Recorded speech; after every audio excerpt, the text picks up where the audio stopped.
सूरज बड़े मज़े का निकला हुआ है आज फिनलैंड में। और ये जो बर्फ़ है ना, ये इस टाइम अच्छी खासी हार्ड हुई हुई है, ऐसे ही जैसे कोई पत्थर है या कोई पहाड़ी है। सूरज थोड़ा कम ही हमें नसीब होता है फिनलैंड में कि 2024 में या आगे 2025 में अगर हम फिनलैंड के बारे में सोच रहे हैं या प्लानिंग कर रहे हैं तो क्या हमारा डिसीजन वर्थ इट होगा फिनलैंड को कंसिडर करना या फिनलैंड आना, या हमें कोई और मुल्क जो है वो देखने चाहिए।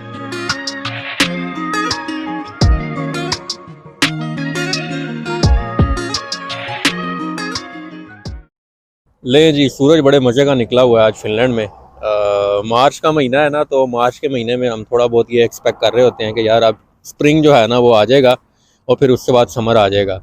लेकिन फिनलैंड के स्प्रिंग को हम किसी दूसरे मुल्क के स्प्रिंग के साथ कंपेयर नहीं करते, ख़ास तौर पे पाकिस्तान से या जो थोड़े बहुत गर्म मुल्क है उनके साथ, क्योंकि यहाँ पे पीछे आपको नज़र आ रहा होगा कि अभी भी स्नो पड़ी हुई है और दोबारा भी पड़ सकती है। नीचे तो है, ऊपर से भी पड़ सकती है, तो उसके लिए भी हम हमेशा प्रिपेयर्ड ही रहते हैं। और स्प्रिंग में ये है कि कोई एज सच मौसम उतना ज़्यादा नहीं खुलता हमारे लिए। खैर ये सूरज का निकलना ही जो है ना, ये मौसम खुलने के बराबर ही है कि थोड़ी बहुत आसानी हो जाती है हमें बाहर निकलने के लिए। खैर जो यहाँ की लोकल अवाम है वो तो सूरज निकले ना निकले वो फिर भी बाहर निकलते ही हैं, लेकिन हम देशियों को ज़रा थोड़ा सा सूरज चाहिए होता है बाहर निकलने के लिए, ख़ास तौर पे इन महीनों के अंदर। तो मैं भी ज़रा बाहर निकला हूँ थोड़ी सी वॉक करने के लिए कि थोड़ा सा सूरज एंजॉय कर रहे हैं, थोड़ा सा विटामिन डी ले लें, क्योंकि सूरज थोड़ा कम ही हमें नसीब होता है फिनलैंड में। तो वॉक करते हैं और एक टॉपिक है जिस पर बात करनी है। काफ़ी सारे लोग मुझसे ये क्वेश्चन पूछते हैं आजकल कि 2024 में या आगे 2025 में अगर हम फिनलैंड के बारे में सोच रहे हैं या प्लानिंग कर रहे हैं तो क्या हमारा डिसीजन वर्थ इट होगा फिनलैंड को कंसिडर करना या फिनलैंड आना, या हमें कोई और मुल्क जो है वो देखने चाहिए हायर एजुकेशन के लिए। और अब तो फिनलैंड के भी वैसे मौसम में थोड़ा बहुत शिफ्ट आ गया है। अभी ये मार्च का महीना है और उम्मीद कर रहे हैं कि स्नो आहिस्ता आहिस्ता पिघलना शुरू हो जाएगी। मुझे याद है मेरा जो पहला विंटर था फिनलैंड में, उसमें मई तक अच्छी खासी बर्फ़ पड़ती रही थी, मतलब जून में जाके ना बर्फ़ पिघलना शुरू हुई थी और फिर आगे जाके समर आया था। लेकिन अब थोड़ा बहुत शिफ्ट आ गया हुआ है मौसम में, कोई एक आधे महीने का फ़र्क पड़ गया हुआ है। और पीछे आपको स्नो नज़र आ रही होगी, ज़रा गंदी टाइप हुई हुई है स्नो, क्योंकि ये स्नो पिघलने वाला मौसम है आजकल। तो क्योंकि इन्होंने बजरी वगैरह भी डाली होती है स्नो के ऊपर, और इस दफ़ा तो विंटर ऐसा था कि स्नो पिघली ही नहीं है। तो होपफुली अब उम्मीद कर रहे हैं कि ये इस महीने के अंदर स्नो पिघल जाएगी। और दूसरा भाई, सूरज के सामने बिल्कुल भी नहीं देखा जाता फिनलैंड आने के बाद, शायद क्योंकि सूरज इतना हमें नसीब नहीं हुआ तो इस वजह से सूरज के सामने बिल्कुल भी नहीं देखा जाता, और इस टाइम आंखों से जो है ना वो पानी आना शुरू हो गया है। और भी लोग हैं जिनको मैं जानता हूँ, ख़ास तौर पे देसी अवाम, के फिनलैंड आने के बाद सूरज की तरफ जो देखना है ना वो ऑलमोस्ट इम्पॉसिबल हो गया है। पाकिस्तान में मुझे नहीं याद पड़ता कि कोई इतनी मुश्किल पेश आती थी हमें सूरज की तरफ थोड़ा सा भी देखने के लिए, लेकिन यहाँ पे नहीं देखा जाता। दरख्त अपनी थोड़ी सी ओरिजिनल फॉर्म में आ रहे हैं, सूरज पीछे थोड़ा छुपा हुआ है क्योंकि ऑलरेडी इस टाइम पे कोई 1-2 बज रहे हैं, तो इतना ऊपर नहीं है अभी सूरज। और ये जो बर्फ़ है ना, ये इस टाइम अच्छी खासी हार्ड हुई हुई है, ऐसे ही जैसे कोई पत्थर है या कोई पहाड़ी है। तो इसलिए मैं कह रहा था कि महीना डेढ़ लग जाना है, मुझे लग रहा है इसको पिघलते हुए। अभी अच्छी खासी कई जगहों पे बहुत ज़्यादा पड़ी होगी अभी भी स्नो, जैसे आपको नज़र आ रही है ना यहाँ पे, ये सख्त हुई हुई है। अच्छा, अब हम मुद्दे पे आते हैं कि 2024 में या 2025 में या आगे आने वाले सालों में फिनलैंड की ऑप्शन को आपको कंसिडर करना चाहिए या नहीं करना चाहिए।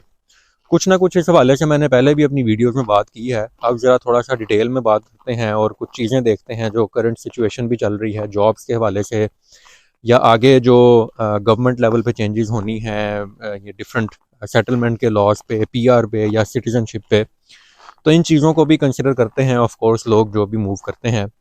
तो फिनलैंड की जो करंट सिचुएशन है वो तो ये है कि ख़ास तौर पे पार्ट टाइम जॉब्स के हवाले से मैं पहले भी कहता रहा हूँ कि 6-8 महीने या इवन 1 साल के लिए आपको प्रिपेयर्ड आना है कि मेरे पास इतने टाइम के लिए मुझे मुश्किल है जॉब मिले, और 1 साल का कम से कम खर्चा, जो जैसे नॉर्मली जो बैंक स्टेटमेंट है फिनलैंड की, उसका मकसद भी यही है कि आपके पास 1 साल का खर्चा मौजूद हो। लेकिन ऑफ कोर्स हमारे क्योंकि फिर फाइनेंशियल सिचुएशन इतनी ज़्यादा अच्छी नहीं होती और हमने डिपेंड पार्ट टाइम जॉब पे करना होता है यहाँ पे आके मोस्ट ऑफ द केसेस में, तो इस वजह से आजकल तो वो पैसे आपने लाजमी अपने साथ लेके आने हैं ताकि आप 1 साल कम से कम आपके पास खर्चा मौजूद हो।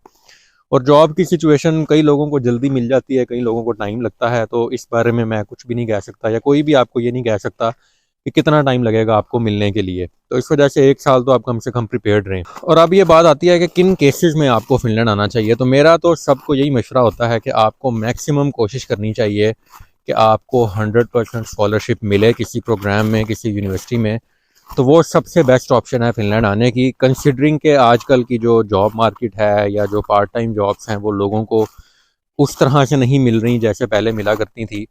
तो इन चीज़ों को सोचते हुए मेरा पॉइंट ऑफ व्यू इस पे यही है कि अगर आपको 100% मिल रहा है स्कॉलरशिप किसी यूनिवर्सिटी में, किसी प्रोग्राम में, तो वो आपके लिए बेस्ट पॉसिबल सिनेरियो बन जाता है फ़िनलैंड मूव होने का। लेकिन अगर आपको 50% भी कहीं से स्कॉलरशिप मिलता है और आप किसी तरीके से जो आपकी 50% ऑफ हुई है ट्यूशन फ़ी वो मैनेज कर सकते हैं, और साथ साथ आप 6-8 महीने का या 1 साल का जो अपना यहाँ का लिविंग एक्सपेंस है वो आप मैनेज कर सकते हैं, तो वो भी एक बहुत अच्छी ऑप्शन बन जाती है, कंसिडरिंग कि आजकल हमारे मुल्क के क्या हालात हैं और लोगों को जो जॉब्स वगैरह नहीं मिल रही और वो बाहर निकलने के बारे में सोच रहे हैं।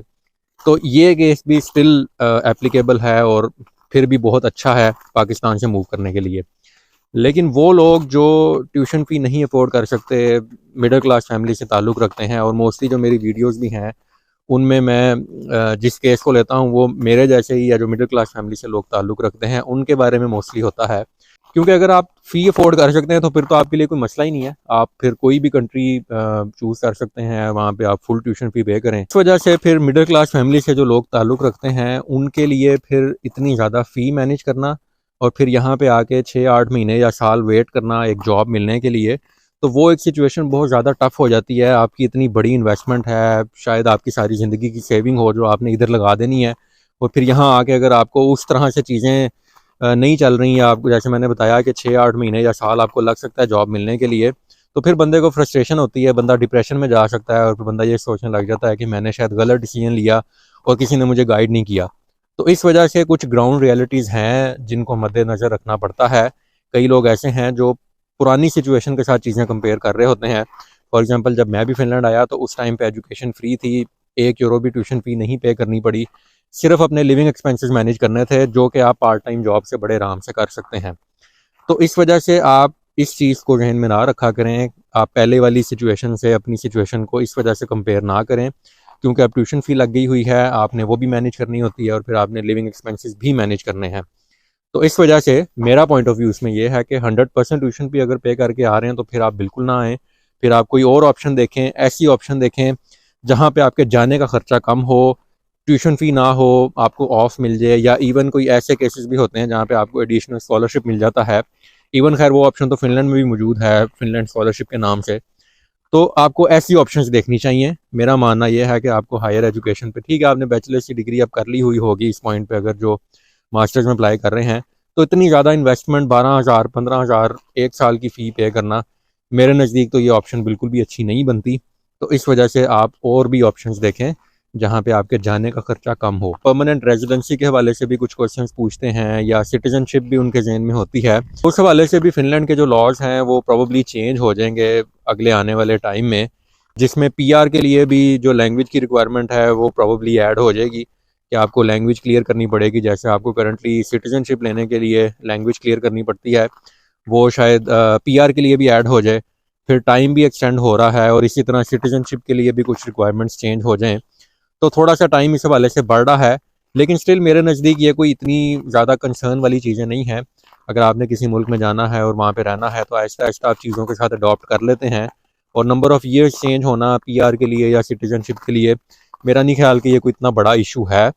लेकिन स्टिल लोगों के इस हवाले से कंसर्न होते हैं कि पीआर का टाइम चेंज हो जाएगा, सिटीजनशिप के लिए रिक्वायरमेंट्स अगर बढ़ जाती हैं।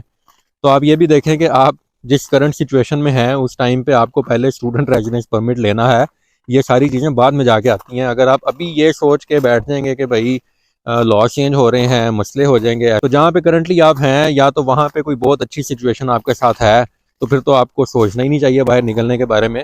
आप बाहर निकलने के बारे में मोस्टली लोग इसलिए सोच रहे हैं ना कि हालात ठीक नहीं है, नौकरियां नहीं मिल रही लोगों को, गुजारे नहीं हो रहे।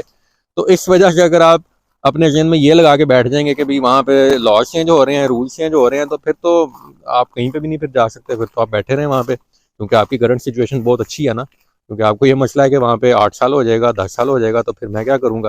तो इन चीज़ों के आप बारे में ना सोचें कि लॉज चेंज हो रहे हैं, ऐसा हो जाएगा वैसा हो जाएगा। आप फाइनेंसिस के बारे में सोचें, स्कॉलरशिप लेने के बारे में सोचें।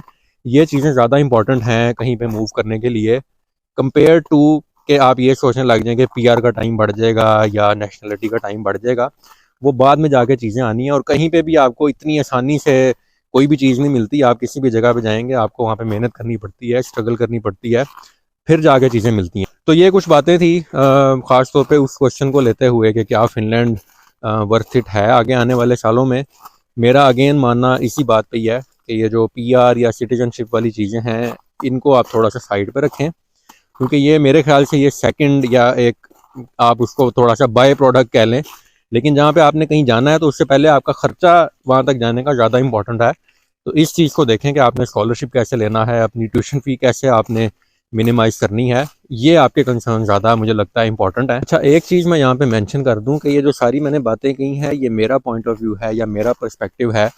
किसी दूसरे बंदे की सोच डिफरेंट हो सकती है, उसकी आगे की जो प्लानिंग है उसमें जो कंसिडरेशन है वो डिफरेंट हो सकती हैं। तो ये सारी बातें मेरा पर्सपेक्टिव है और मेरा एक्सपीरियंस है, तो वो मैंने आप सबके साथ शेयर किया है। इसका हरगिज़ मतलब ये नहीं है कि ये किसी रूल की बुक में चीज़ें लिखी हुई थी और मैंने मेंशन कर दी हैं तो ऐसी ही हैं।